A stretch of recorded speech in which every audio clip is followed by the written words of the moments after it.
ఆదివారపు ఆరాధనకు వచ్చిన మీ అందరికీ మన ప్రభు అయిన యేసుక్రీస్తు ప్రశస్త నామం బట్టి శుభాలు వందనాలు తెలియజేస్తా ఉన్నాం. చదవబడిన దేవుని వాక్య భాగంలో నుండి కీర్తనల గ్రంథం 56వ అధ్యాయం 8వ వచనంలో ఉన్న ఒక ప్రాముఖ్యమైన మాటని మనం ఈ దినం సందేశంగా ధ్యానించబోతున్నాం. మళ్ళొక్కసారి చదువుదాం అందరం కలిసి.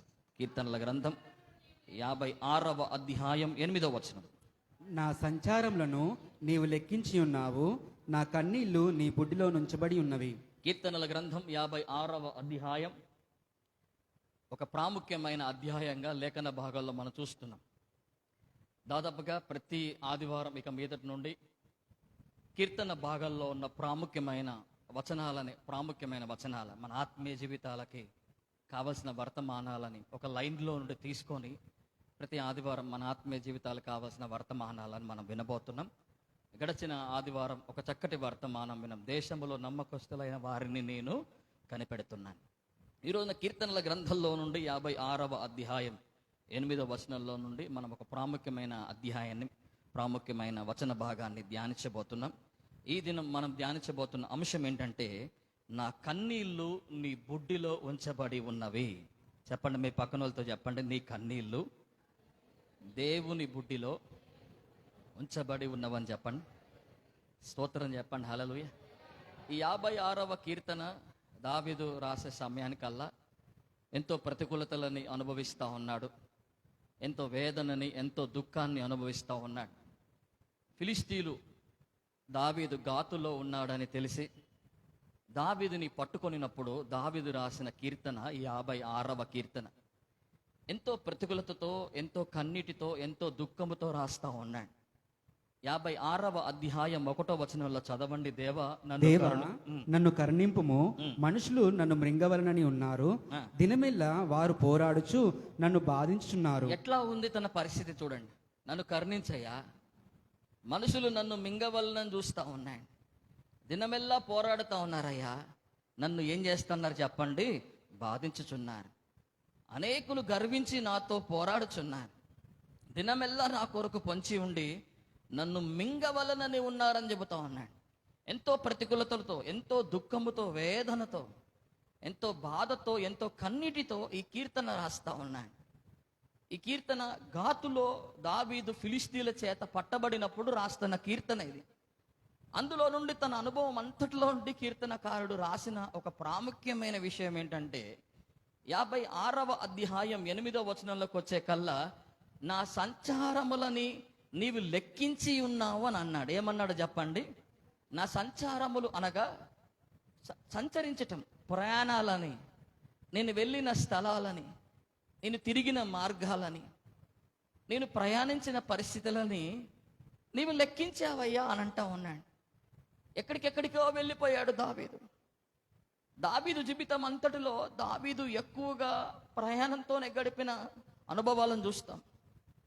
ఒక్కరోజు కూడా దావీదు నిలువ నీడలో, ఒక్క స్థలములో కొన్ని రోజులు హాయిగా గడిపిన సందర్భము దావీదు జీవితంలో ఎన్నడూ మనం చూడం. అధ్యాయాల్లో మీరు చూడండి, లేఖన భాగాల్లో మీరు చూడండి, కొన్ని మీకు చెప్తాను, సమయం లేదు, నోట్ చేసుకునే వాళ్ళు నోట్ చేసుకోండి. మొదటి సమూయేలు గ్రంథం 21వ అధ్యాయం 10వ వచనంలో గాతులో కనపడతాడు. ఎక్కడ కనపడతాడు చెప్పండి? గాతులో కనపడతాడు. గొలియాతు తార ఇవ్వబడిన పేరు గాతు అనే పేరు. ఈ గాతులో మొదటి సమూయేలు గ్రంథం 21వ అధ్యాయం 10వ వచనంలో కనపడతాడు. అక్కడ ఏమైనా ఉన్నాడయ్యా కొన్ని రోజులు అని అంటే అక్కడ ఎక్కువగా ఉన్నట్టుగా కనపడదు. మొదటి సమూయేలు గ్రంథం 22వ అధ్యాయం 1వ వచనంలోకి వచ్చే కల్లా అదుల్లాములోకి వెళ్ళిపోతాడు. ఎక్కడికి వెళ్ళిపోతాడు చెప్పండి? అదుల్లాము గుహలోకి వెళ్ళిపోతాడు.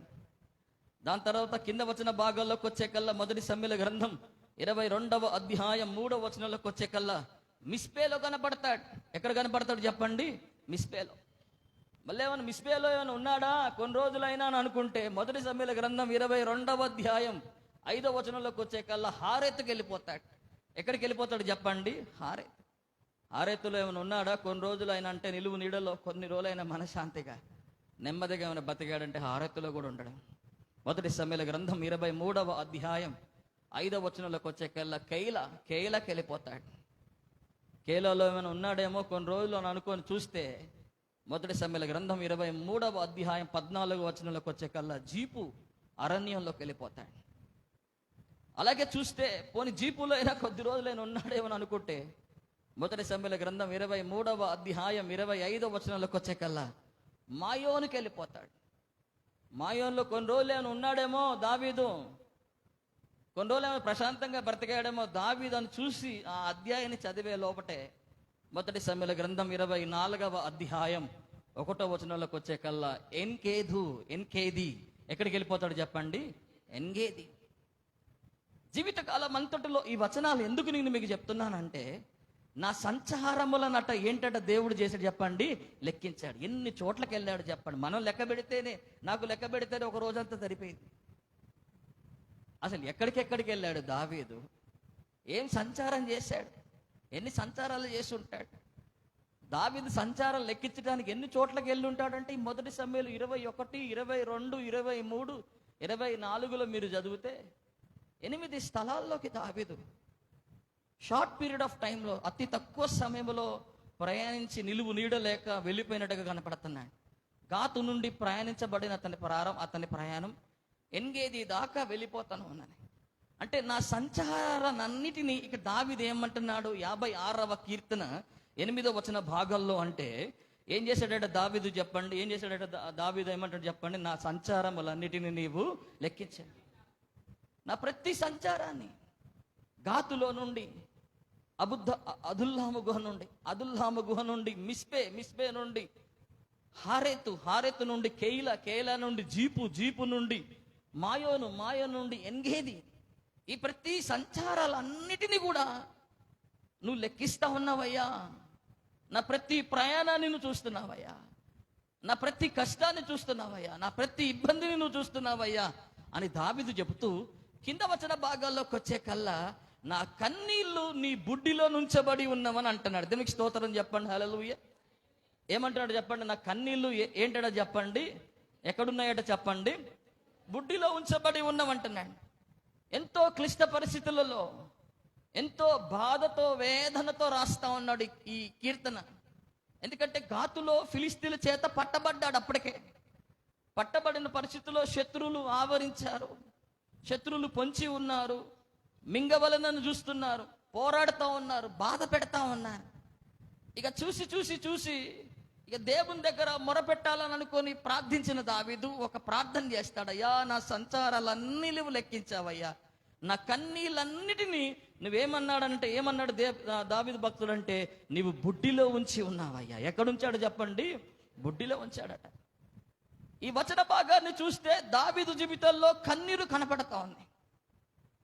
ఈ కీర్తన 56వ అధ్యాయం 8వ వచనం కన్నీటి విలువను తేల్చే కీర్తన. నా ప్రియ బిడ్డలారా, 56వ అధ్యాయం 8వ వచనం కన్నీటి ప్రాముఖ్యతను, కన్నీటి విశిష్టతని, కన్నీళ్ళు యొక్క విలువను తెలుపుతున్న వచనంగా ఈ వచనం కనబడతా ఉన్నది. ఎందుకంటే ఎంతో క్లిష్టమైన పరిస్థితుల్లో బాధతో, వేదనతో రాస్తా ఉన్నాడు, ఎంతో దుఃఖంతో రాస్తా ఉన్నాడు. దావీదు జీవితంలో ఎక్కడ చూసినా, ఏ సందర్భంలో అయినా కానీ కన్నీరే కనబడుతుంది. కీర్తనల గ్రంథం 6వ అధ్యాయం 6వ వచనంలో, రాత్రి వేళ నా కన్నీటి చేత పరుపుని ఏం చేయుచున్నాను చెప్పండి? తేలజేయుచున్నానయ్యా అన్నాడు. కన్నీళ్ళు జీవితంలో, దావీదు జీవితంలో ఒక భాగమైపోయి మారినాయి. కన్నీళ్ళు దావీదు జీవితంలో ఒక భాగంగా మారిపోయినాయి. కన్నీళ్ళ చేత పరుపే ఏమవుతుందట చెప్పండి? తేలిపోతున్నదట.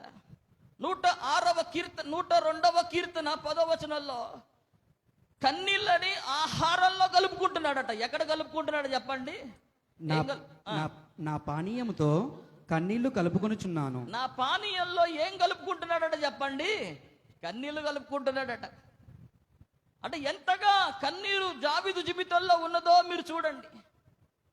అడుగడుగున, అనువనువున శత్రు తరిమి కొడుతున్నప్పుడల్లా, నిలువు నీడ లేక, నిలువు ఆశ్రయం లేక తరిమి కొట్టబడుతున్న దావీదు పోరాడుతూ శత్రువులు మింగవలనని బాధపడుతున్నప్పుడల్లా దావీదు కార్చింది ఏంటిది? దావీదు కార్చింది ఏంటిదంటే కన్నీరే కార్చినట్టుగా చూస్తున్నాం. తన కన్నీటి చేత పరుపే తేలిపోయిందంట. అంటే ఎంతగా పరుపు తేలుతుందో చెప్పండి అండి. పరుపు, మనం పడుకునే పరుపు ఎప్పుడైనా కన్నీటి చేత తేలుతుందా చెప్పండి? అంటే ఎంతగా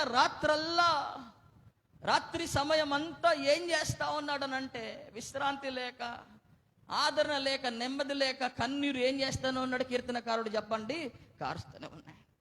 పానీయంలో కూడా ఏం కలుపుకున్నాడట అనే వచనం చూస్తున్నామనంటే, లేఖన భాగంలో మనం చూస్తున్నామంటే ఏం కలుపుకున్నాడట చెప్పండి, కన్నీళ్ళు కలుపుకున్నాడట. ఏం కలుపుకుంటాం మనం పానీయాల్లో చెప్పండి? ఎవరైనా పానీయాల్లో కన్నీళ్ళు కలుపుకుంటారా? అంటే తిన్నప్పుడు కూడా ఏం గారుతా ఉందట దావీదుకి, ఏదైనా తాగుతున్నప్పుడల్లా కూడా కళ్ళల్లో ఏం గారుతా ఉందట, కన్నీళ్ళు గారుతా ఉంది. దావీదు జీవితంలో కన్నీరు ఒక భాగమై మారిపోయింది. కన్నీరు కాచని సందర్భం లేదు.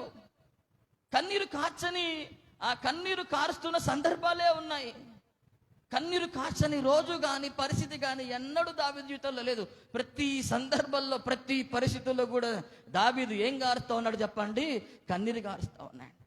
అయితే ఆ కన్నీరు గారుస్తున్న దావీదు తన అనుభవం అంతటిలోండి నేర్చుకున్న విషయం ఏంటంటే, నా కన్నీళ్లు వృధాగా పోవట్లే, అవి నీ బుడ్డిలో ఉన్నాయి అయ్యా అని చెప్పినాడు. దేవునికి స్తోత్రం చెప్పండి. హల్లెలూయా. మీ పక్కన వాళ్ళతో షేక్ అంటే చెప్పండి, మీ కన్నీళ్లు వృధాగా పోవట్లే, అవి బుడ్డిలో ఉన్నాయని చెప్పండి. ఇప్పుడు సంతోషం మీకు కలుగుతోంది. దావీదు గురించి చెప్తే మీకేం కనపడట్లే అసలు. దావీదు కన్నీళ్ళట. దావీదు తన అనుభవం అంతట్లోనే నేర్చుకున్న విషయం ఏంటంటే, నా కన్నీళ్ళు ఎక్కడున్నాయి చెప్పండి, నీ బుడ్డిలో ఉన్నాయి. అవి నీ కవినలో కనపడును కదా అంటే, నీ పుస్తకాల్లో కనపడును కదా అంటా ఉన్నాడు. అంటే ఈ వచన భాగాన్ని బట్టి దేవుడు మనకు నేర్పుతున్న పాఠం ఏంటిది, దేవుడు మనకు నేర్పిస్తున్న సందేశం ఏంటిదంటే, మన జీవితంలో అల్పమైన వాటిని కూడా దేవుడు అత్యధికమైన శ్రద్ధ చూపేవాడు ఆయన. దేవునికి స్తోత్రం చెప్పండి. హల్లెలూయా. అల్పమైన వాటిని కూడా దేవుడు ఏం చూపేవాడు చెప్పండి, ఆయన అత్యధికమైన శ్రద్ధ చూపేవాడు. చెప్పండి, మీ పక్కన వాళ్ళతో సేకండి చెప్పండి, మీ జీవితంలో అల్పమైన వాటిని కూడా, అల్పమైన వాటి విషయంలో కూడా దేవుడు అత్యధికమైన శ్రద్ధ చూపేవాడు. కన్నీళ్ళు ఎవరైనా పట్టించుకుంటారా చెప్పండి? మనుషులు మన కన్నీళ్ళను పట్టించుకోరు, మనుషులు మన దుఃఖాన్ని పట్టించుకోరు, మనుషులు మన బాధ అర్థం కాదు, మనుషులకి మన కన్నీరు అర్థం కాదు. కానీ కీర్తనకారుడు అంటా ఉన్నాడు కదా, నా కన్నీళ్లు ఎక్కడున్నాయి చెప్పండి, నీ బుడ్డిలో ఉన్నాయట. మనుషులు మన కన్నీరుని పట్టించుకోరు, కానీ మన తల వెంట్రుకలని లెక్కించిన దేవుడు ఈ రోజున జ్ఞాపకం చేసుకోవాల్సిన విషయం ఏంటంటే, నీ తల వెంట్రుకలు సైతం ఏం చేయబడ్డాయని వచనంలో రాయబడింది చెప్పండి, అవి లెక్కింపబడి ఉన్నాయి. నీ తల వెంట్రుకలు సైతము లెక్కించిన దేవుడు నీ విచారములని సైతం, నీ వేదన సైతం, నీ దుఃఖాన్ని సైతం, నీ సంచారములని సైతం, నీ కన్నీళ్లను కూడా లెక్క పెడతా ఉన్నాడు ఆయన. నీ కన్నీళ్లు నువ్వు కారుస్తున్నావేమో, కన్నీరు ఈ రోజున దుఃఖపడుతున్నావేమో, ఈ రోజున విలపిస్తున్నావేమో, అయ్యా ఒంటరిగా విలపిస్తున్నావేమో, ఎవరికి తెలియకుండా విలపిస్తా ఉన్నావేమో, లోపట విలపిస్తా ఉన్నావేమో. గుర్తుపెట్టుకోవాల్సిన ప్రాముఖ్యమైన విషయం ఏంటంటే, కన్నీరు ఎప్పుడు వృధాగా పోదు. దేవునికి స్తోత్రం చెప్పండి. హల్లెలూయా. కన్నీరు ఆయన బుడ్డిలో ఉంచుతూ ఉన్నాడు. నా ప్రియబిడ్డలారా, ఎక్కడ ఉంచుతున్నాడు చెప్పండి? చెప్పాలి. ఎక్కడ ఉంచుతున్నాడు చెప్పండి? బుడ్డిలో ఉంచుతున్నాడు. ఈ 56వ కీర్తన 8వ వచన భాగం ద్వారా దేవుడు నేర్పుతున్న పాఠం ఏంటంటే, అత్యల్పమైన విషయాల్లో కూడా ఆయన ఏం చూపేవాడు చెప్పండి? అత్యధికమైన శ్రద్ధ చూపేవాడు. ఈ 56వ కీర్తన 8వ వచనం ద్వారా దేవుడు మాట్లాడుతున్న పాఠం ఏంటిది, నేర్పుతున్న విషయం ఏంటంటే, మన సంచారములని, మన కన్నిటిని దేవుడు మర్చిపోడు. మన సంచారములని, మన కన్నిటిని ఎవరు మర్చిపోరు చెప్పండి? దేవుడు మర్చిపోడు. మన సంచారములని, మన కన్నిటిని దేవుడు పట్టించుకుంటాడు. దేవుడు మర్చిపోడు వాటిని, మనుషులు మర్చిపోతారు. నువ్వెంత ఏడ్చినా కొన్నిసార్లు మనుషులు మనల్ని పట్టించుకోరు. మన ఎదురుగున్న వాళ్ళు పట్టించుకోరు, మన పక్కనున్న వారు పట్టించుకోరు, రక్త సంబంధికులు పట్టించుకోరు, ఎవరు పట్టించుకోరు నీ కన్నిటిని. కానీ దేవుడు పట్టించుకుంటాడట. దేవునికి స్తోత్రం చెప్పండి. హల్లెలూయా. దేవుడు శ్రద్ధ చూపుతాడట నీ విషయాల్లో. దేవుడు నీ కన్నిటిని చూస్తాడట, దేవుడు నీ దుఃఖాన్ని చూస్తాడట అని చెబుతున్న పాఠమే ఈ పాఠము. దేవునికి స్తోత్రం చెప్పండి ఒకసారి. హల్లెలూయా. ఈ కన్నీళ్లు బుడ్డిలో ఉంచబడి ఉన్నాయి అనే మాటకు అర్థం ఏంటంటే, జ్ఞాపకానికి సూచన. అది ఏంటి చెప్పండి? అది జ్ఞాపకానికి సూచన. అది ఏంటంటే రిమెంబరెన్స్ కి సూచన. అది జ్ఞాపకానికి సూచనగా, అంటే కన్నీళ్లు ఎంత కార్చామో పెట్టబడిన ఆ కన్నీళ్ళన్నీ ఒక బుడ్డిలో ఉంచినప్పుడు అవన్నీ జ్ఞాపకాన్ని సూచిస్తున్నాయి. అవన్నీ జ్ఞాపకానికి గుర్తుగా మనకు కనపడతా ఉన్నాయి. ఈరోజున గుర్తుపెట్టుకోవాల్సిన ప్రాముఖ్యమైన విషయం ఏంటంటే, మన కన్నీళ్ళని దేవుడు ఒక బుడ్డిలో ఉంచుతున్నాడు. మీ పక్కన వాళ్ళతో చెప్పండి, నీ కన్నీళ్ళని దేవుడు ఒక బుడ్డిలో ఉంచుతున్నాడు. 3 ప్రాముఖ్యమైన విషయాలు నేను మీకు చెప్తాను. God has a bottle for our tears, God has a book for our talks, God has a bag for our infirmities. దాని అర్థం ఏంటంటే, మన కన్నీళ్ళకి దేవుడు ఒక బుడ్డి నుంచాడు. 56వ కీర్తన 8వ వచనం. మన మాటలకి దేవుడు ఒక పుస్తకాన్ని ఇచ్చాడు. మలాకి గ్రంథం 3వ అధ్యాయం 16వ వచన భాగాల్లో మీరు చదివితే, దేవుడు మన మాటలకి, మన తలంపులకి ఆయన ఒక పుస్తకం ఉంచి ఉన్నాడట. చదవండి, త్వరగా చదవండి. మలాకి గ్రంథం 3వ అధ్యాయం 16వ వచనం. అప్పుడు యెహోవాయందు భయభక్తులు గల వారు ఒకరితో ఒకరు మాట్లాడుకొనుచుండగా యెహోవా చెవియొగ్గి ఆలకించును.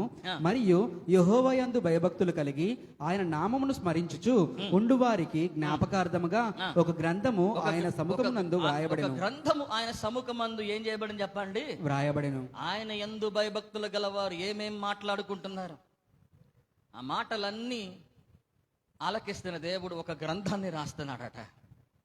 God has a bottle for our tears, God has a book for our talks. మూడవదిగా దేవుడు ఒక సంచిని కలిగి ఉన్నాడు. మన విచారముల కొరకు, మన అతిక్రమముల కొరకు, మన దోషముల కొరకు ఆయన ఒక సంచిని కలిగి ఉన్నాడట. యోబు గ్రంథం 14వ అధ్యాయం 17వ వచన భాగంలో మీరు చదివితే ఎంత చక్కటి మాట. యోబు గ్రంథం 14వ అధ్యాయం 17వ వచన భాగాన్ని మీరు చదవండి. నా అతిక్రమములు సంచిలో ముద్రింపబడి ఉన్నవి, నా అతిక్రమములు సంచిలో ముద్రింపబడి ఉన్నవి, నేను చేసిన దోషములు భద్రముగా ఉంచబడి ఉన్నది. భద్రముగా ఉంచబడినది. God has a bag for our infirmities and for our sins. దేవుడు ఒక బుడ్డిని మన కన్నీల కొరకు ఉంచి ఉన్నాడు. మన మాటల కొరకు దేవుడు ఒక పుస్తకమును ఉంచి ఉన్నాడు. దేవుడు మన అతిక్రమముల కొరకు, మన దోషముల కొరకు ఆయన ఏమి ఉంచి ఉన్నాడు చెప్పండి? ఆయన ఒక సంచి నుంచి ఉన్నాడు. ఈ 3 విషయాలు ఎప్పుడు మన జీవితంలో మర్చిపోద్దు. చెప్పండి, మీ పక్కన వాళ్ళతో చెప్పండి, దేవుడు మీ కన్నీల కొరకు ఒక బుడ్డి నుంచి ఉన్నాడు, మీ మాటల కొరకు ఒక పుస్తకము నుంచి ఉన్నాడు, మీ అతిక్రమముల కొరకు, దోషముల కొరకు ఒక సంచి నుంచి ఉన్నాడు. దేవునికి స్తోత్రం చెప్పండి, హల్లెలూయా. 56వ కీర్తన కన్నీటి విలువని, కన్నీటి యొక్క ప్రాముఖ్యతను తెలుపుతున్న కీర్తన. నా ప్రియబిడ్డలారా, కన్నీరు ఎంత విలువైనదో, కన్నీరు ఎంత ప్రశస్తమైనదో, కన్నీరు ఎంత శ్రేష్టమైనదో తెలుపుతున్న ఒక వచన భాగం ఇది. అందుకని ఒక భక్తుడు అన్నాడు కదా, the language that God understands is tears అని అన్నాడు. దేవుడు అర్థం చేసుకునే ఒక భాష ఏంటి తెలుసా? అది కన్నీళ్ళట. దేవునికి స్తోత్రం చెప్పండి, హల్లెలూయా. దేవుడు అర్థం చేసుకునే భాష ఏంటట చెప్పండి? అది కన్నీళ్ళట. ఏ భాషలో కొన్నిసార్లు ఇతరులు మాట్లాడితే వాళ్ళ భాష మనకు అర్థం కాదు కాబట్టి వాళ్ళు ఏం చెప్తారో మనకి తెలియదు. కానీ దేవునికి అర్థమయ్యే భాష ఒకటి ఉందంట. ఎవరైనా కానీ, ప్రపంచంలో ఏ మూలనున్న వాళ్ళైనా కానీ, ఎక్కడనున్న వాడైనా కానీ, ఏ ప్రాంతానికి సంబంధించిన వాడైనా, ఏ తెగకు సంబంధించిన వాడైనా, వాళ్ళు దేవునితో మాట్లాడాలంటే ఒక భాష, దేవునికి అర్థమయ్యే ఒక భాష ఉన్నది. ఆ భాష ఏంటి తెలుసా? కన్నీళ్ళు. ఏంటి చెప్పండి? The language that God understands is tears అని అన్నాడు ఒక భక్తుడు. దేవుడికి అర్థమయ్యే భాష కొన్నిసార్లు మనకి, మనుషులకు అర్థం కాదు. మన కన్నీళ్ళు ఎంత చెప్పినా, ఎంత ఏడ్చినా, ఎంత దుఃఖపడినా మనుషులు అర్థం చేసుకోరు మన కన్నీరు. కానీ దేవుడికి అర్థమయ్యే భాష అది. దేవునికి ఇష్టమైనది ఏంటంటే కన్నీళ్ళు. నా ప్రియబిడ్డలారా, ఒకసారి భూమి మీద దేవుడు దేవదూతలను పంపి, ఈ భూమి మీద ఉన్న ఒక శ్రేష్టమైన దానిని నా కొరకు తీసుకురండి అని అన్నాడట. 3 దేవదూతలు పరలోకం నుండి భూమి మీదకి వచ్చారు. వచ్చి ఏమిద్దాం, దేవునికి శ్రేష్టమైనది కావాలట. శ్రేష్టమైనది కావాలనుకున్నప్పుడు ఒక దేవదూతకు ఆలోచన వచ్చి సముద్రపు లోతులోకి వెళ్ళిపోయి, సముద్రపు అడుగు భాగాల్లోకి వెళ్ళిపోయి ఒక అమూల్యమైన, ప్రశస్తమైన ఒక ముత్యం, ఒక పర్ల్ని తీసుకున్నట్ట.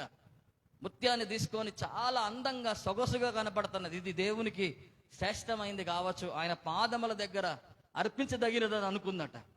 ఇంకొక దేవదూత వెళ్ళి బంగారు ముద్ద తీసుకుందట. ఏం ముద్ద చెప్పండి? ఏం క్యారెట్ అంటారు చెప్పండి? 24 క్యారెటా? 91 పాయింట్ ఏంటమ్మా? కేటీడీఎమ్మా కేడిఎమ్మా? ఏదో డిఎం మొత్తానికి ఇక 96 ఏదో ఇక బంగారు ముద్ద తీసుకుందట. కొంతమంది బంగారం వైపు పోయింది. ఈ కన్నీళ్ళ సంగతి ఏమో కానీ బంగారం అనగానే చాలు. ఆ బంగారం ముద్ద తీసుకుందట ఆ దేవదూత. తీసుకొచ్చి ఈ ప్రశస్తమైన బంగారం ముద్ద దేవుని పాదాల దగ్గర అర్పితమైందని అనుకుందట. ఇంకొక దేవదూత ఈ 2 తీసుకుని నేనేం చేయాలని ఎదుగుతా ఉందట. ఎదుగుతున్నప్పుడు ఒక్క దగ్గరికి రాగానే ఆ దేవదూత ఆగిపోయిందట. పశ్చాత్తాపంతో, విరిగి నలిగిన హృదయంతో, నిస్సహాయ స్థితిలో ఒక వ్యక్తి పశ్చాత్తాపడుతూ, విరిగి నలిగిన మనసుతో నిస్సహాయ స్థితిలో కన్నీరు గాడుస్తూ ఉన్నాడట. ఆ కన్నీరు పడుతున్నప్పుడు ఆ దూత ఆ కన్నీటిని పట్టుకొని వెళ్ళిపోయి దేవుని దగ్గర పెట్టిందట. దేవుడు దేనికి అప్రూవల్ ఇచ్చాడు తెలుసా? కన్నీటికి అప్రూవల్ ఇచ్చినాడట. దేవునికి స్తోత్రం చెప్పండి. హల్లెలూయా. దేవుని నామానికి మహిమ చెల్లించండి. హల్లెలూయా. ఈ రోజున దేవుని లేఖన భాగాల్లో మనం చూస్తే దేవుడు ఈ రోజున ఈ లేఖన భాగాన్ని బట్టి ప్రభు మనకి నేర్పుతున్న విషయం, మన కన్నీళ్లు ఎప్పుడు కూడా వృధాగా పోవు. మన కన్నీళ్ళని దేవుడు పట్టించుకుంటాడు. అల్పమైన విషయం కావచ్చు, స్వల్పమైన విషయం కావచ్చు, కన్నీళ్లు కార్చటం. కానీ దేవుడు దాని విషయంలో అత్యధికమైన శ్రద్ధ చూపుతాడు. మనుషులు పట్టించుకోకపోవచ్చు, కానీ దేవుడు మన కన్నీళ్ళని పట్టించుకుంటాడు. మనుషులు లక్ష్య పెట్టకపోవచ్చు, కానీ దేవుడు మన కన్నీళ్ళని లక్ష్య పెడతాడు. ఈ జీవితంలో మనం ముందుకెళ్తున్న కొలది, భక్తి మార్గంలో మనం ముందుకెళ్తున్న కొలది, విశ్వాస ప్రయాణాల్లో మనం ముందుకెళ్తున్న కొలది పలు రకాలుగా పలు విధాలుగా కన్నీరు కార్చవలసి వస్తూ ఉంటుంది. నా ప్రైవేట్లారు ఎవరైనా కన్నీరు కార్చలేదండి అన్న వాళ్ళు ఉన్నారు? ఎప్పుడు కూడా మేము ఏడవలేదండి అన్న వాళ్ళు ఉన్నారా? ఎవరు ఉండరు. ఆయా సందర్భాల్లో ఆయా పరిస్థితుల్లో కన్నీరు మనం కారుస్తూనే ఉంటాం. శరీర బాధలను బట్టి కారుస్తాం, మానసికమైన బాధలను బట్టి కారుస్తాం. కొన్నిసార్లు మనుషులు మనల్ని నిందించిన విధానం బట్టి, దూషించిన విధానం బట్టి, హేళన చేసిన విధానం బట్టి, అవమానాలను బట్టి, నిందలను బట్టి ఏడుస్తాం. కొన్నిసార్లు అవమానాలను, బాధలను బట్టి మనం ఏడుస్తాం. మనిషి జీవితంలో కన్నీరు అనేది ఎప్పుడు అనివార్యమే. నా ప్రైవేట్లారా ఒక మాట నా అనుభవంలో నుండి మీకు చెప్తాను, నేర్చుకోండి. కాళ్ళు దడవకుండా సముద్రాన్నైనా దాటుతాము, కానీ కళ్ళల్లో నీళ్లు దడవకుండా జీవన సముద్రాన్ని దాటలేము. కాళ్ళు దడవకుండా ఏం దాటొచ్చు చెప్పండి? ఏం దాటొచ్చు చెప్పండి? సముద్రాన్ని దాటొచ్చు, షిప్లో వెళ్ళొచ్చు, ఎట్లయినా దాటొచ్చు. కానీ ఈ జీవన సంద్రాన్ని, లేకపోతే ఈ జీవన సాగరాన్ని కళ్ళల్లో నీళ్లు దడవకుండా దాన్ని మనం దాటలేం. అనివార్యం, కన్నీళ్ళు అనేది అనివార్యం. నా ప్రైవేట్లారా ఆయా సందర్భాల్లో, ఆయా పరిస్థితులను బట్టి కొన్నిసార్లు దుఃఖపడుతూనే ఉంటాం, కన్నీరు కారుస్తూనే ఉంటాం. ఎందుకు వస్తుందయ్యా ఈ కన్నీరు? ఎందుకు వస్తుందయ్యా ఈ బాధ అంటే, కొన్నిసార్లు కొన్ని వచనాలు చాలా చక్కగా మనకు చెబుతూ ఉంటాయి. బాధపడుతున్నప్పుడు ఆదరించేవాడు లేక కన్నీరు గారుస్తామట. ప్రసంగి గ్రంథం 4వ అధ్యాయం 1వ వచనంలో రాయబడతా ఉంటుంది. చదవండి, త్వరగా చదవండి.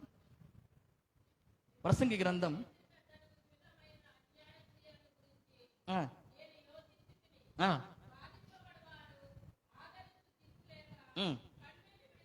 బాధపడువారు ఏం లేక కన్నీరు గారుతారట చెప్పండి? ఆదరించే దిక్కు లేక ఏం చేస్తారట చెప్పండి? కన్నీరు గారుస్తారు. కొన్నిసార్లు బాధపడుతున్నప్పుడు ఏ వ్యక్తి కూడా ఆదరించకపోతే, ఆదరించేవారు ఎవరు లేనప్పుడు కొన్నిసార్లు మనం ఏం గారుస్తూ ఉంటాం? ప్రతి ఒక్కరి జీవితంలో మనం ఏం గారుస్తూ ఉంటామంటే కన్నీరు గారుస్తూ ఉంటాం. కొన్ని వచనాల్లో మనం చూస్తే, విలాప వాక్యముల గ్రంథం 1వ అధ్యాయం 2వ వచనంలో చూస్తే, ఓదార్చువాడు లేక నేను కన్నీరు విడవవలసి వచ్చినదని రాయబడుతుంది. విలాప వాక్యముల గ్రంథం తీయండి, 1వ అధ్యాయాన్ని తీయండి, 2వ వచన భాగాన్ని చదవండి. విలాప వాక్యముల గ్రంథం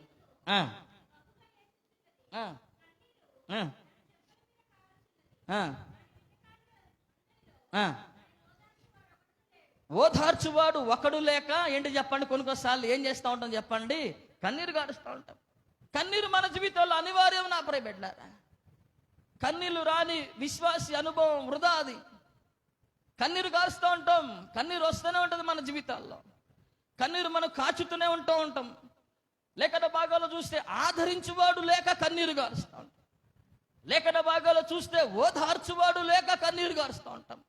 విలాప వాక్యముల గ్రంథం 1వ అధ్యాయం 8వ వచనంలో పాపాన్ని బట్టి కొన్నిసార్లు పాపం అపవిత్రత కొన్నిసార్లు కన్నీటికి కారణమవుతుంది, దుఃఖానికి కారణమవుతుంది. ఎంతగా ఆ పాపాన్ని వదిలిలేక, ఆ పాపాన్ని జయించలేక, ఆ పాప పరిస్థితుల్లో పడిపోయి, ఆ పాపము పంకిలల్లో, పాపము మాలిన్యాల్లో, ఆ జిగటగల ఊపిలో కొట్టుకొని మిట్టాడుతున్నప్పుడు లేవలేక, జయించలేక, కొన్నిసార్లు పాపము బ్రతుకుని బట్టి మనం ఏం చేయవలసి వస్తూ ఉంటది. విలాప వాక్యముల గ్రంథం 1వ అధ్యాయం 8వ వచనం. యెరూషలేమా ఆ, ఘోరమైన పాపము చేసెను, ఆ. అందుచేతను అది అపవిత్రులాయెను. ఉమ్. దాని గణపరిచిన వారందరూ దాని మానమును చూచి దాని తృణీకరించుదురు. అది నిట్టూర్పు విడుచుచు వెనుకకు తిరుగుచున్నది. అది ఏం చేస్తా ఉందట చెప్పండి. అది నిట్టూర్పులు విడుస్తా ఉంది. అపవిత్రతను బట్టి, పాపాన్ని బట్టి నిట్టూర్పు విడుస్తా ఉంది. మన జీవితాల్లో కన్నిటికి అనేక రకాల కారణాలు వస్తూ ఉంటాయి. ఒక కారణాన్ని బట్టి కొన్నిసార్లు మనం చెప్పలేం. అనేక కారణాలు మన కన్నిటికి కారణం కావచ్చు. కొన్నిసార్లు ఆదరించేవాడు లేక, ఓదార్చువాడు లేక, కొన్నిసార్లు పాపాన్ని బట్టి కన్నీరు కాచొచ్చు. కొన్నిసార్లు మనస్సులో కృంగిపై కన్నీరు కాచొచ్చు. విలాప వాక్యముల గ్రంథంలో మీరు చదవండి, 2వ అధ్యాయంలో మీరు చదవండి. చక్కటి మాట. విలాప వాక్యముల గ్రంథం 2వ అధ్యాయంలో కింద లైన్లో మీరు చదువుతారు. విలాప వాక్యముల గ్రంథం. వారి దుష్కార్యములన్నీ నీ సన్నిధి నుండి 1వ అధ్యాయం 22వ వచన భాగంలో, నేను బహుగా నిట్టూర్పులు విడుచుచున్నాను. నా మనస్సు ఏం పోయినా చెప్పండి, కృంగిపోయినప్పుడు, మనస్సు కృంగిపోయినప్పుడు కన్నీరు గారుస్తాం.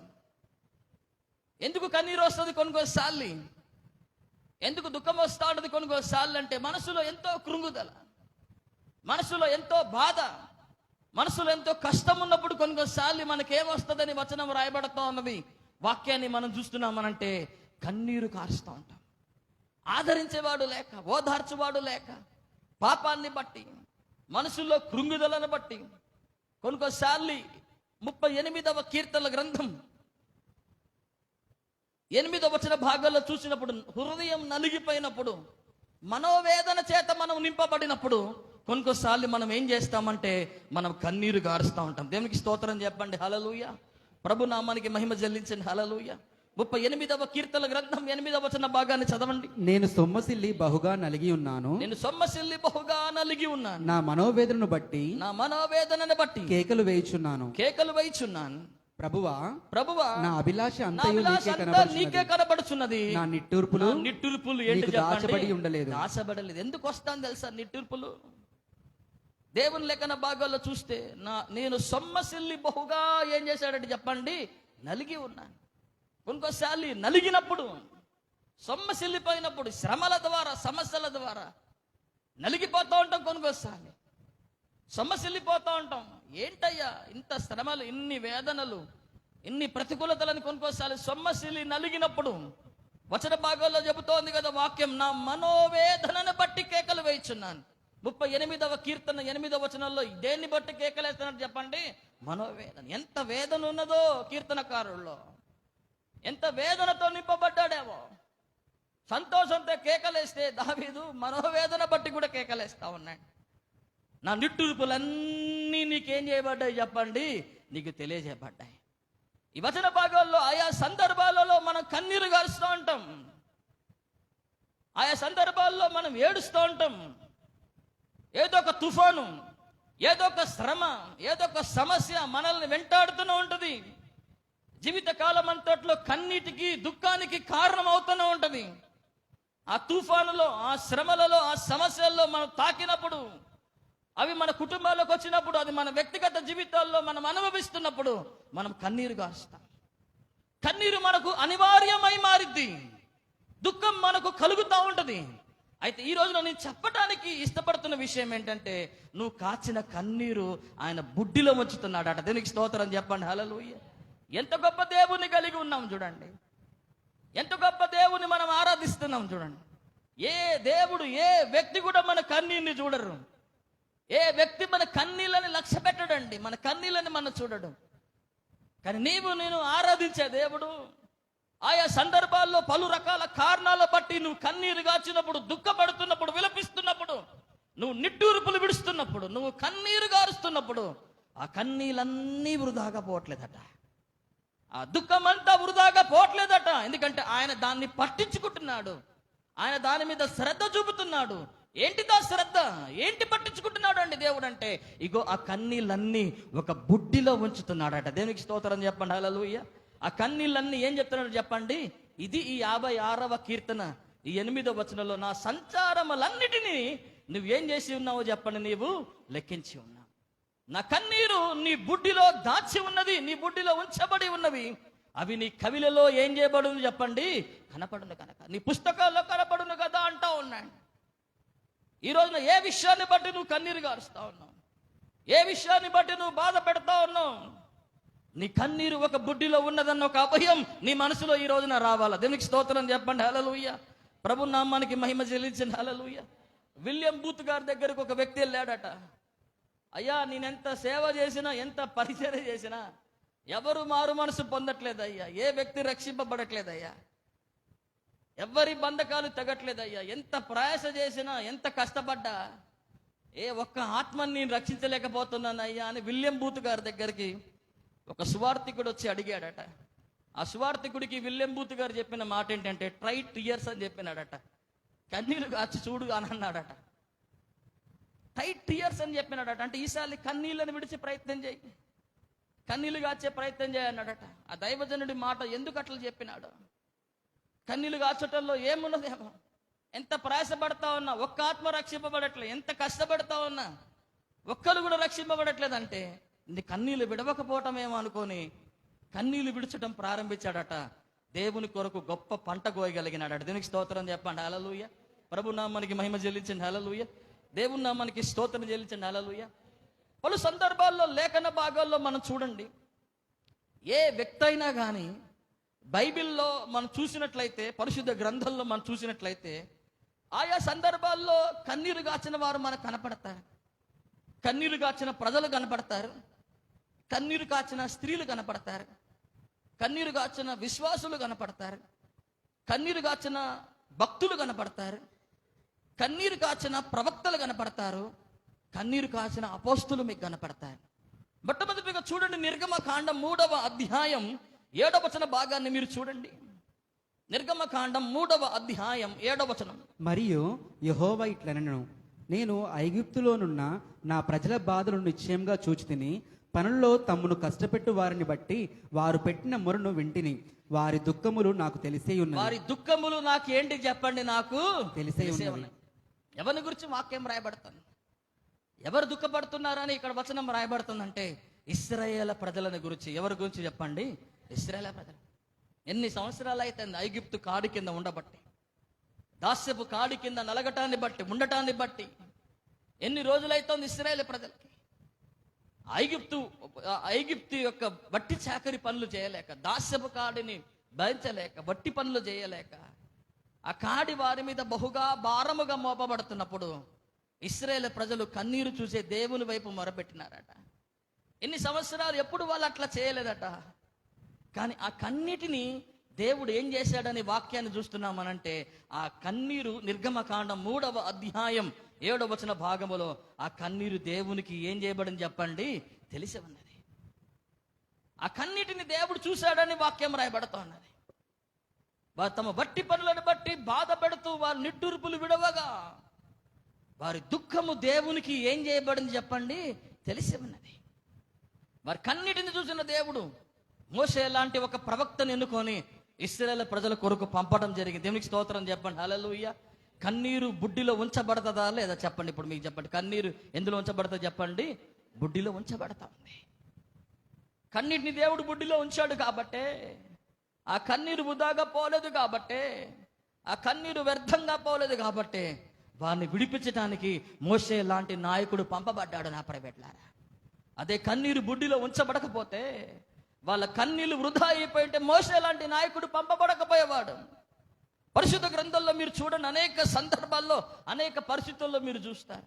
మొదటి సమూయేలు గ్రంథం 1వ అధ్యాయం 10వ వచనంలో మీరు చూడండి, అక్కడ మీకు బహు దుఃఖక్రాంతురాలై బహు దుఃఖాక్రాంతురాలై వచ్చి యెహోవా సన్నిధిని ప్రార్థన చేయుచు యెహోవా సన్నిధిన ప్రార్థన చేయుచు బహుగా ఏడ్చుచు బహుగా ఏడ్చుచు సైన్యములకు అధిపతియగు యెహోవా సైన్యములకు అధిపతి యెహోవా నీ సేవకురాలనైన నాకు నీ సేవకురాలైన నాకు కలిగి ఉన్న శ్రమను చూచి కలిగి ఉన్న శ్రమను చూసి నీ సేవకురాలనైన నన్ను నీ సేవకురాలైన నన్ను మరొక జ్ఞాపకము చేసుకుని మరొక జ్ఞాపకం చేసుకోనమని హన్నా అక్కడ ప్రార్థన చేస్తా ఉంది. షీలోహు మందిరంలోకి వచ్చింది. ప్రజల కన్నీటిని దేవుడు చూశాడు. మోషే లాంటి నాయకుని పంపాడు. బుడ్డిలో ఉంచుతున్నాడనే రుజువు మనకు చూపించాడు. హన్నాని మీరు చూడండి, ఇంకొక భార్యకి, తన భర్తకి ఇంకొక భార్యకి పిల్లలు ఉన్నారు, కానీ హన్నాకి పిల్లలు లేరు. ఇక్కడ గొడ్రాలైపై మారినప్పుడు ఆ పెనిన్న అనేకమైన మాటలు హన్నానంటా ఉన్నప్పుడు హన్నా ఇంటిలో ఉండలేక దేవుని మందిరములో షీలోహులకు వచ్చేసింది. ఎక్కడికి వచ్చింది చెప్పండి? దేవుని సమాధానం అనే షీలోహు మందిరంలోకి వచ్చింది. వచ్చి అక్కడ ప్రార్థన చేస్తూ ఉంది. ఏ ప్రార్థన చేస్తుంది తెలుసా? బహు దుఃఖాకాంతురాలై. ఎట్లా చెప్పండి? మామూలుగా ఏడుస్తా ఉందా? ఎట్లా ఏడుతుంది? బహుగా ఏడవగా అని రాయబడుతుంది. ఎట్లా ఏడుతుంది చెప్పండి? బహు దుఃఖాక్రాంతురాలై బహుగా ఏడుస్తోంది ఆయన సన్నిధికి వచ్చి. అయ్యా ఏంటిది హన్న ఏడుపు? హన్న కన్నీరేంటిది? ఒక మగ బిడ్డనివ్వయ్యా, నీ కొరకే పెంచుతానయ్యా బిడ్డని, నీ కొరకే ఆ బిడ్డని పొందుకోండి అయ్యా. ఎంతో కన్నీటితో దేవుని సన్నిధికి వచ్చి ఏడ్చిన హన్న కన్నీటిని దేవుడు ఒక బుడ్డిలో ఉంచి ఉన్నాడు. సమూయేలు లాంటి ఒక ప్రవక్తనిచ్చినాడు. నా ప్రైవేట్లారా, కన్నీరు బుడ్డిలో ఉంచబడిందా లేదా చెప్పాలి. మీరు చెప్పాలి. ఇప్పుడు కన్నీరు బుడ్డిలో ఉంచబడినదా లేదా చెప్పాలి. త్వరగా చెప్పాలా. కన్నీరు ఏం చేయబడింది చెప్పండి? ఉంచబడి. మొదటి సమూయేలు గ్రంథంలో మీరు చూడండి, 2వ అధ్యాయం 21వ వచనంలో అనుకుంటా. సమూయేలు గ్రంథం 2వ అధ్యాయం 21వ వచనంలో అనుకుంటా. హన్నాను దేవుడు జ్ఞాపకం చేసుకొనెను. యెహోవా సన్నిధిని మనవి చేయగా నీకు దొరికిన ఈ సంతానం ప్రతిగా యెహోవా నీకు సంతానం ఇచ్చును గాక అని ఏలి ఎల్కానాను అతని భార్యను దీవించిన తర్వాత వారు ఇంటికి వెళ్ళిరి. యెహోవా హన్నాను దర్శింపగా ఆమె గర్భవతి 3 కుమారులను 2 కుమార్తెలను కనను. ఆమె గర్భవతి ఎవరిని కనను చెప్పండి? 3 కుమారులను. 3 కుమారులను ఏంటి చెప్పండి? 2 కుమార్తెలను కనగలిగింది. కన్నీరు ఎక్కడ ఉంచబడిందో చెప్పండి? బుడ్డిలో ఉంచబడింది. వృధా అయింది ఆ కన్నీరు చెప్పండి? వ్యర్థంగా పోయింది ఆ కన్నీరు చెప్పండి? నా కన్నీళ్ళని నీవు బుడ్డిలో ఉంచి ఉన్నావన్న కీర్తనకారుడి అనుభవం ప్రతి భక్తుని జీవితంలో చూస్తాం. ఇశ్రాయేలు ప్రజల కన్నీరు వృధాగా పోలే, వ్యర్థంగా పోలే. మోషే లాంటి నాయకుని పంపినాడు. ఇక్కడ చూడండి, ప్రజలు కన్నీరు కాచడం చూసాం. స్త్రీలు కన్నీరు కాచారు. ఎవరు కన్నీరు కారుస్తున్నారు చెప్పండి? ఒక హన్న దేవుని సన్నిధిలో కన్నీరు కారుస్తాను. భక్తులు కన్నీరు కాచారు. యోబు గ్రంథం 16వ అధ్యాయం 21వ వచన భాగాలు చూడండి. యోబు లాంటి ఒక భక్తుడు 16వ అధ్యాయం 21వ వచన భాగాల్లో మీరు చదవండి. నరపుత్రుని విషయమై వాని స్నేహితులతో వ్యాజ్యమాడవలనని కోరి నేను దేవుని తట్టు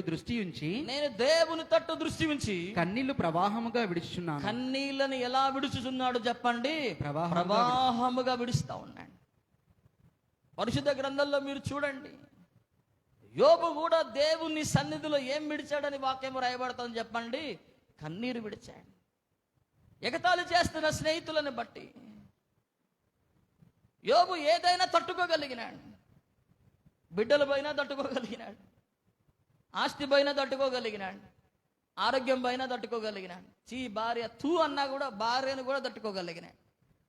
కానీ తన స్నేహితులు వచ్చి అతన్ని ఎగతాళి చేసినప్పుడు మాత్రం యోబు గ్రంథం 16వ అధ్యాయం 21వ వచన భాగంలో నేను ప్రవాహముగా ఏం చేశాడట యోబు భక్తుడు చెప్పండి? కన్నీరు పెట్టాడు.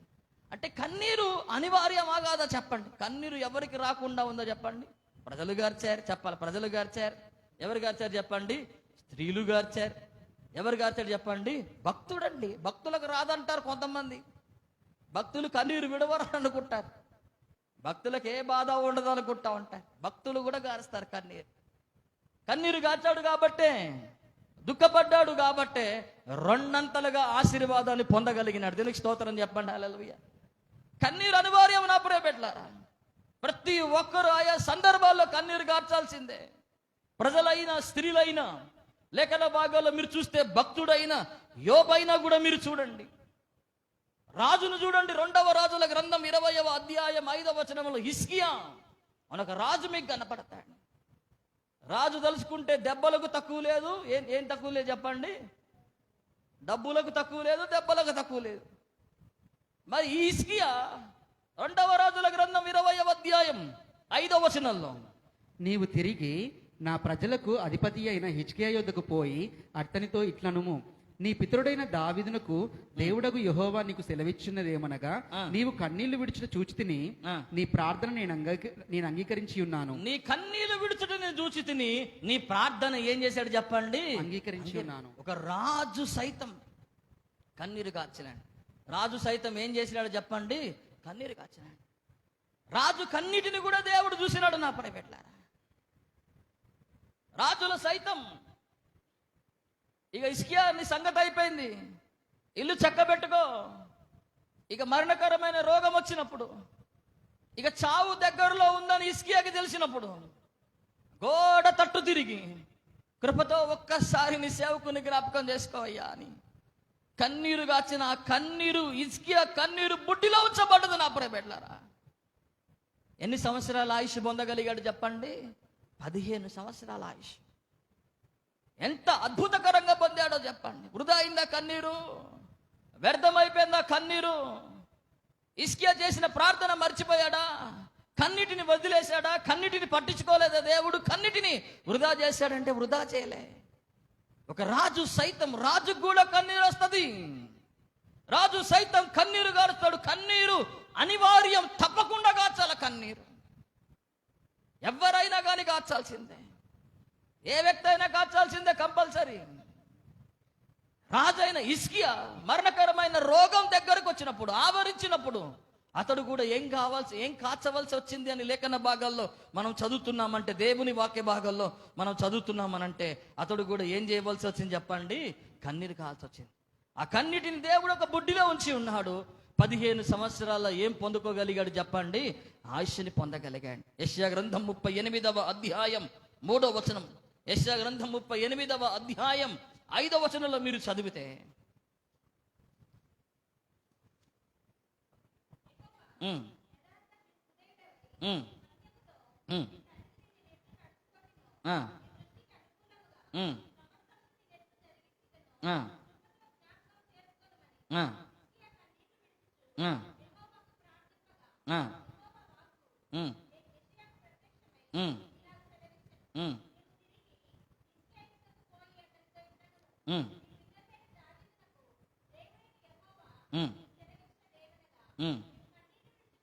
నీ ప్రార్థన నేను అంగీకరించి ఉన్నాను, ఇంకా 15 సంవత్సరాల ఆయుష్ని నీకు ఇచ్చుచున్నాను. కన్నీరు ఏం చేయబడ్డది చెప్పండి?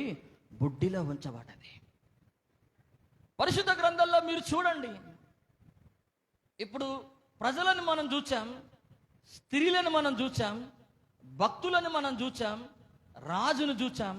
బైబిల్లో చూడండి, ప్రవక్తను చూస్తారు. ఇర్మియా గ్రంథం 13వ అధ్యాయం 17వ వచనం, ఇర్మియా గ్రంథం 14వ అధ్యాయం 17వ వచనం, ఇర్మియా గ్రంథం 9వ అధ్యాయం 11వ వచనం, 9వ అధ్యాయం 18వ వచనంలో ప్రవక్త అయిన ఇర్మియా మీకు కనపడతాడు. ఇర్మియా అంటాడు కదా, 13వ అధ్యాయం 17వ వచనంలో చదవండి. అయినను మీరు ఆ మాట విననొల్లని ఎడల మీ గర్వమును బట్టి నేను చాటున ఏం చేసేదని చెప్పండి? ఏచెదను. ఇర్మియా గ్రంథం 14వ అధ్యాయం 17వ వచనం, నీవు వారితో చెప్పవలసిన మాట ఏదనగా, నా జనుల కన్యక గొప్ప ఉపద్రవము వలన పిడిపబడుచున్నది, ఘోరమైన గాయం నొంది ఉన్నది. దివారాత్రము మానక నా కన్నుల నుండి ఏం గారుతున్నది చెప్పండి? కన్నీరు కారుస్తా. ఒక ప్రవక్త ఏడుస్తా ఉన్నాడు ఇక్కడ. ఎవరు ఏడుస్తా ఉన్నాడు చెప్పండి? ఒక ప్రవక్త ఏడుస్తా ఉన్నాడు ఇక్కడ. వీపింగ్ ప్రాఫెక్ట్, కన్నీరు కారుస్తున్న ప్రవక్త అని అంటా ఉన్నాడు. ఎందుకు కన్నీరు కారుస్తానంటే, అంతగా దేవుని ప్రజల కొరకైన భారం ఈ ప్రవక్త అయిన ఇర్మియాలో ఉన్నది. కన్నిటి ప్రవక్త అని పిలువబడ్డాడు ఇర్మియా. నా తల జలమయముగాను, నా కన్నీళ్లు ఏం చేస్తాను చెప్పండి, ఊటగా మారుస్తానన్నాడు. ఇర్మియా గ్రంథం 9వ అధ్యాయంలో మీరు చదివితే 1వ వచన భాగంలో మీరు చూడండి. నా జనులు హతమైన వారిని గూర్చి నేను దివారాత్రములు కన్నీరు విడుమునట్లుగా నా తల జలమయముగాను, నా కన్నీళ్లు ఊటగాను ఏం చేయనుగా చెప్పండి, ఉండును కాక అని పలికిన ప్రవక్త. ఒక దళమయంగా చేసుకుంటానయ్యా, నా కన్నీళ్ళు ఒక ఊటగా మార్చుకుంటానయ్యా. హతమైన జనాన్ని గురించి కన్నీరు గార్చిన ఇర్మియా మీకు కనపడతాడు. వీపింగ్ ప్రాఫెట్, కన్నీరు గారుతున్న ఒక ప్రవక్త. అలాగే బైబిల్లో మీరు చూస్తే కన్నీరు గారుతున్న ఒక ప్రవక్త అయిన ఇర్మియాని మనం చూస్తున్నాం. ఇర్మియా గ్రంథం 9వ అధ్యాయం 11వ వచనం, 9వ అధ్యాయం 18వ వచనం చదవండి ఒకసారి. యెరూషలేమును పాడుదిబ్బలుగాను నక్కలకు చోటుగాను నేను చేయుచున్నాను, యూదా పట్టణములను నివాసి లేని పాడు స్థలంగా చేయుచున్నాను. ఈ సంగతిని గ్రహింపగలిగే జ్ఞాని ఎవడు? 18వ వచనం చదవండి. మన కన్నులు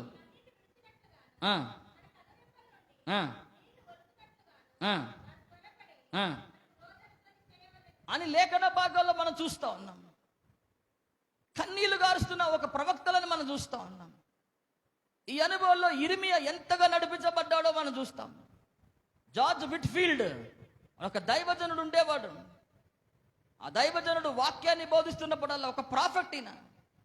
ఎక్కడికి వెళ్ళినా వాక్యాన్ని బోధిస్తున్నప్పుడు అతని కళ్ళల్లో నీళ్లు గారిపోతూనే ఉండేవాట.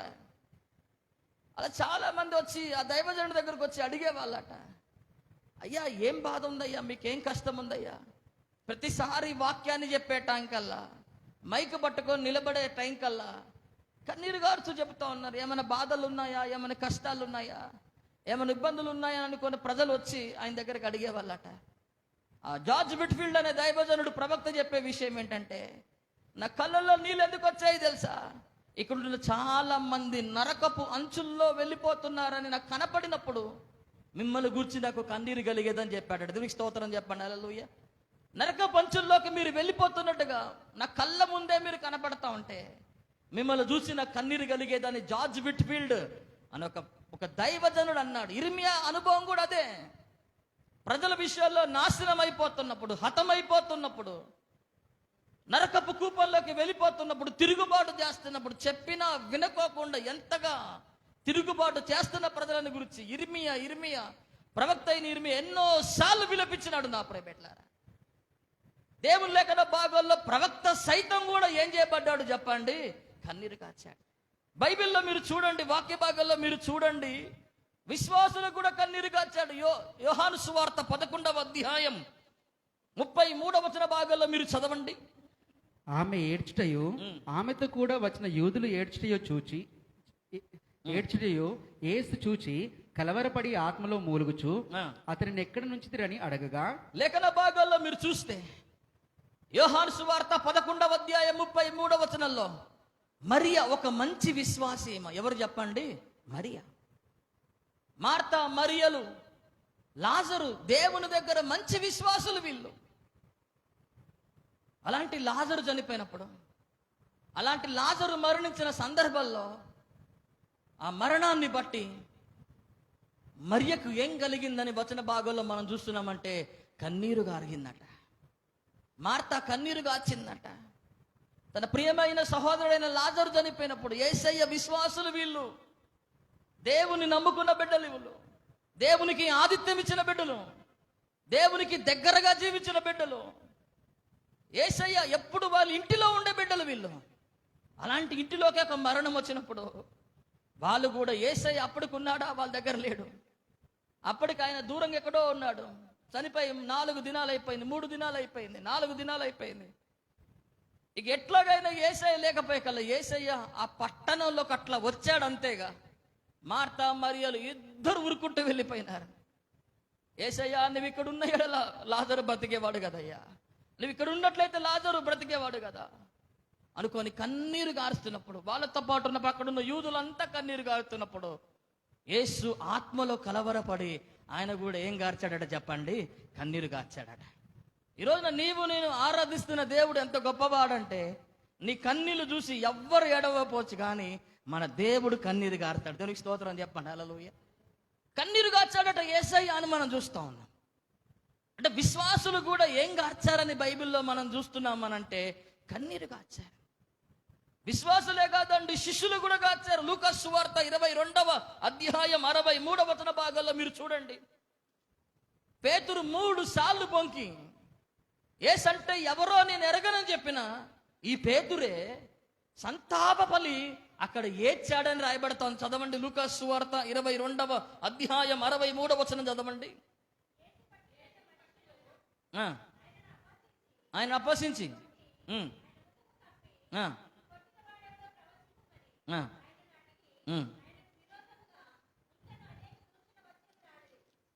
లూకా సువార్త లోపటికి వెళ్ళి ఏం చేశాను చెప్పండి. అప్పుడు ప్రభువు తిరిగి పేతురు వైపు చూచెను గనుక పేతురు, నేడు కోడి కూయక మునుపు నీవు ముమ్మారు నన్ను ఎరగవని 62వ వచన భాగంలో మీరు చూస్తే ప్రభువు తనకు చెప్పిన మాట జ్ఞాపకం చేసుకుని వెలుపలకు పోయి సంతాపపడి ఏడ్చెను. వెలుపలికి పోయి సంతాపపడి ఏం చేశాడు చెప్పండి? ఎవరు ఏడ్చారు చెప్పండి? శిష్యుడు, యేసుతో పాటు ఉన్న శిష్యుడే. 3.5 సంవత్సరాలు యేసయ్యతో పాటు అడుగుల్లో అడుగేసి అద్భుతాలు చూసి ఆశ్చర్య కార్యాలు చూసిన శిష్యుడు కూడా ఏం చేయవలసి వచ్చింది చెప్పండి? ఏడవవలసి వచ్చింది, కన్నీరు కాచవలసి వచ్చినది. అంటే లేఖన భాగాల్లో మనం చూస్తే మార్తా మరియలు కన్నీరు గార్చారు. యేసయ్య ఉండగానే కన్నీరు గార్చాడు. ఆ కన్నీళ్ళని ఆయన ఒక బుడ్డిలో ఉంచాడు. 4 దినాలైపోయి చనిపోయిన లాజర్ని ఏం చేశాడు చెప్పండి? లేపినాడు. ఎంతో సంతాపపడి ఏడ్చినాడు పేతురు, ఎంతో దుఃఖపడి ఏడ్చినాడు పేతురు. ఎంత ఏడ్చినాడో దేవుని కొరకు అంత మందిని సంపాదించగలిగినాడు. దేవునికి స్తోత్రం చెప్పండి. హల్లెలూయా. ఎంత ఎరగరని చెప్పినాడో, ఎంత తెలియజని చెప్పినాడో, అనేకల ముందు సాక్ష్యం ఇచ్చే ఒక సాక్షిగా మారగలిగినాడు. దేవుని ఎంత తెలియదని చెప్పినాడో అంతగా దేవుని తెలుసు అని చెప్పిన పేతురు మనం చూస్తా ఉన్నాం. అంత బహిరంగంగా ఓపెన్గా ఛాలెంజ్ ఇచ్చి దేవుని కొరకు వాక్యాన్ని ప్రకటించగలిగినాడు. ఒకసారి 3,000 మంది, ఒకసారి 5,000 మంది ఆయన బోధ ద్వారా రక్షింపబడ్డారు. అంటే కన్నీళ్ళని దేవుడు ఏం చేస్తా ఉన్నాడు చెప్పండి? ఆయన బుడ్డిలో ఉంచుతున్నాడు అనే వాస్తవ సత్యం మీరు దీని ద్వారా గ్రహించాలా. ప్రజలు, ఇశ్రాయేలు ప్రజలను చూడండి, స్త్రీలను మీరు చూడండి, భక్తుడైన యోబును చూడండి, రాజు అయిన హిజ్కియాను మీరు చూడండి, ప్రవక్త అయిన ఇర్మియాను చూడండి, విశ్వాసులైన మార్తా మరియలను చూడండి, శిష్యుడైన పేతురుని చూడండి, అపోస్తులను మీరు చూడండి. ఇంకొక వ్యక్తి చక్కటి పౌలు మనకు కనపడతాడు. చదవండి అపోస్తుల కార్యములు 20వ అధ్యాయం 19వ వచనం. అపోస్తుల కార్యములు 20వ అధ్యాయం 31వ వచన భాగాల్లో మీరు చదివితే, యూదుల కుట్ర వలన నాకు శోధనలు సంభవించిన కన్నీళ్లు విడుచుచు పూర్ణమైన వినయ భావముతో నేను ఎలాగున ప్రభువును సేవించుచుండినో మీకే తెలియను. ఎవరు ఏడుస్తున్నారు చెప్పండి? ఇక్కడ ఎవరు ఏడుస్తున్నారు చెప్పండి? పౌలు ఏడుస్తా ఉన్నాడు. పౌలు కూడా కన్నీరు గారుస్తా ఉన్నాడు. పౌలు కూడా ఇక్కడ ఏడుస్తా ఉన్నాడు. ఎన్ని సందర్భాల్లో తెలుసా? ఎన్ని సందర్భాల్లో ఏడుస్తాడో పౌలు. అపోస్తులుడండి ఈయన. అపోస్తులు 20వ అధ్యాయం 19వ వచనం, 20వ అధ్యాయం 31వ వచనం, 2వ కొరింథీయులకు రాసిన పత్రిక 2వ అధ్యాయం 4వ వచనం, ఫిలిప్పీయులకు రాసిన పత్రిక 3వ అధ్యాయం 19వ వచనాల్లో ఎన్ని సందర్భాల్లో పౌలు కన్నీరు గారుస్తాడో, దుఃఖపడతాడో. కన్నీరు గారుస్తూ మీకు రాస్తా ఉన్నా. కన్నీరు గారుస్తూ పత్రికలు రాశాడట. 2వ కొరింథీయులకు రాసిన పత్రిక 2వ అధ్యాయం 4వ వచనాన్ని చదవండి.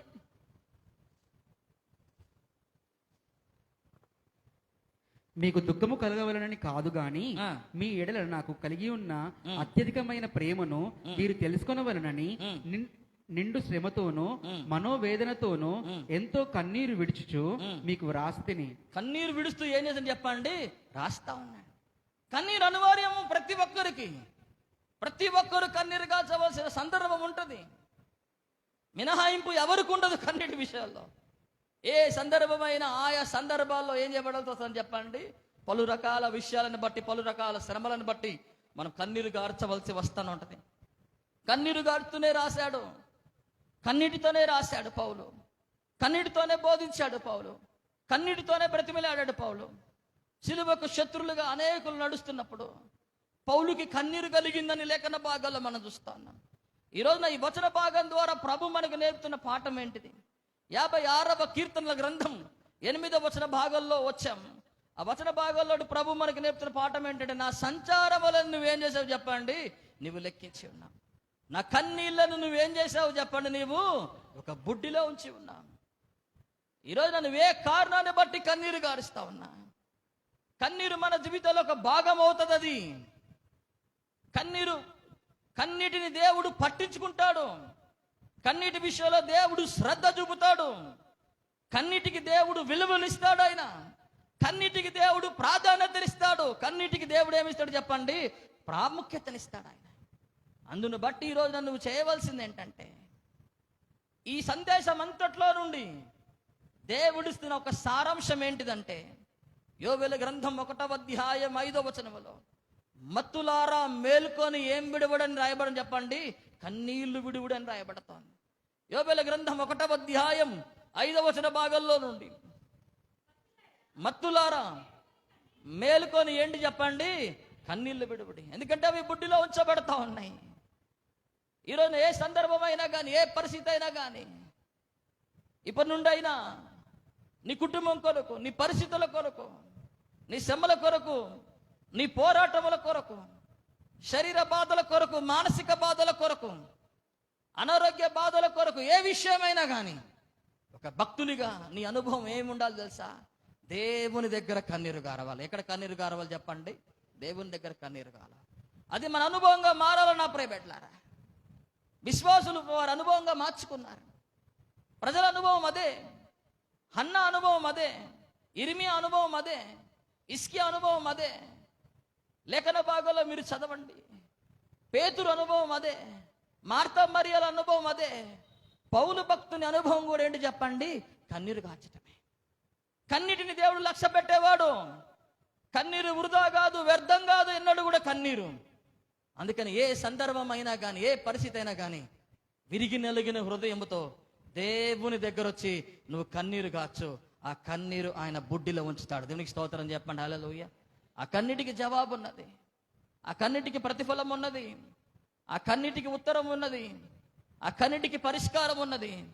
ఆ కన్నీటికి దేవుడు ప్రతిఫలం ఉన్నది. ఆ కన్నీటికి అది వృధా పోదు, అది వ్యర్థంగా పోదు. కొంతమందికి కన్నీరు కూడా రాదు. కొంతమంది అంటారుగా, ఏడ్చి ఏడ్చి ఏడ్చి కన్నీళ్ళు ఇంకిపోయినాయి అండి అంటారు కొంతమంది. ఎవరికి కన్నీళ్ళు ఇంకిపోవండి. కన్నీళ్ళు ఇంకిపోయే విషయం అనేది తప్పదు. కన్నీళ్ళు రాక, హృదయం మెత్తబడక, కొన్నిసార్లు ఇంకా కఠినత్వం ఉంటా ఉంటుంది కొన్నిసార్లు. కానీ దేవుని దగ్గర మనం కన్నీళ్లు గారిస్తే దానికి గొప్ప ప్రతిఫలం ఉన్నది. దేవునికి స్తోత్రం చెప్పండి. హల్లెలూయా. కీర్తనకారుడు ఎన్ని చూశాడో, తన జీవితంలో ఎంత అనుభవించినాడో. ఇక తను నేర్చుకున్న విషయం ఏంటంటే, అనేక సందర్భాల్లో 19 మంది భార్యలు, వేల మంది సైన్యం, ఒక్క నిలువు నీడ లేదు, నిలువు ఆధారం ఎక్కడ లేదు దావీదుకి.